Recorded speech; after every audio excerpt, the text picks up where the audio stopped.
There she is right there, folks. Mrs. Paul, Carol Paul, the lady behind Ron Paul. And she is quite a lady, I will say that. And as okay, George, sorry about that. I'm going to have to leave the headphones here, so I won't be able to hear what you say.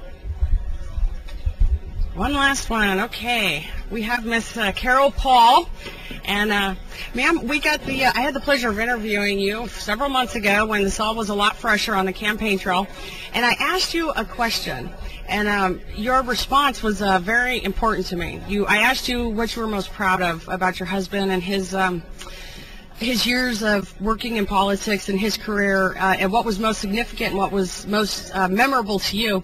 And you told me that it was that he always told the truth because he never had to lie. So what is it now that you've had this another 4 months of hard campaigning? Is there anything that's changed about that? No, the fact that he stands firm through those 4 months of campaigning, it really says a lot. It is taxing. It is hard, but he feels as though the message is being received, and it's so important. It's our country, all of our country, and it's so important that people get involved and do their part. Just to simply go to the polls and vote is so important, and especially when it means so much to our country. He feels that we're kind of in a rut and that we need to pull out of that with a change.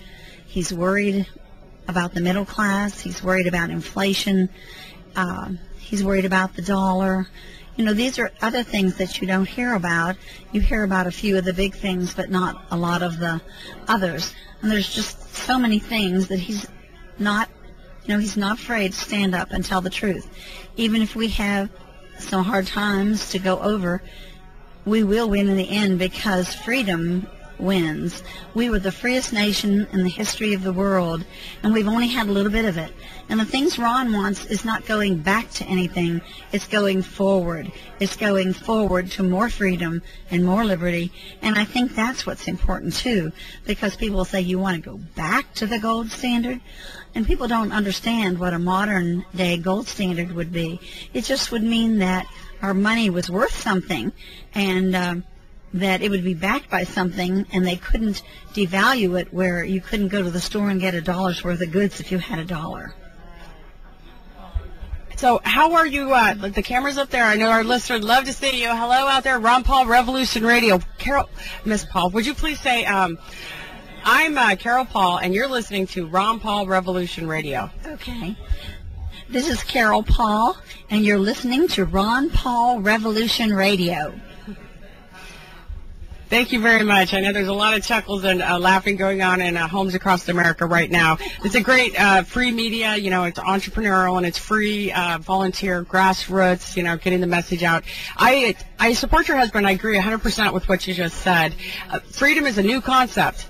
Tyranny and all these other things are historical and they're old, and that's what we've been. And I know that I want to thank you for your hard work. I know this is a great strain on your family, the time restraints and everything that you're doing. So thank you to everybody, your family, their sacrifices and your sacrifice to allow us to, you know, use your husband as our president. And of course, that would mean you would be the first lady, and it would be such an honor to have you as that. I would be so honored. You're such a wonderful woman to be married to such a man like that. To know that you're principled, you have integrity, honesty, and we know where you stand on issues. So, have you thought about the White House at all? Well, no, not really.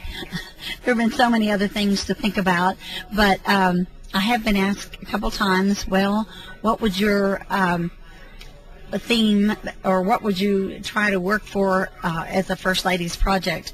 And usually there are a few, and I'm sure that I would want to work on something in the medical field, and that Ron's a doctor, and 3 of our children are doctors, and I think that that would be a good thing. But there's another thing that is rather dear to my heart, and that is the fact that we're not passing down from our grandmothers and mothers to children the art of crocheting and knitting and quilting, and I'm afraid these arts are going to be lost. So I would like to see some of those things emphasized. You know, I promised a quilt show at the White House, but Those are just a few ideas, but I don't plan to sit in the cabinet or at the meetings. I know some people said they wanted to know what I was going to do to help Ron with women's rights.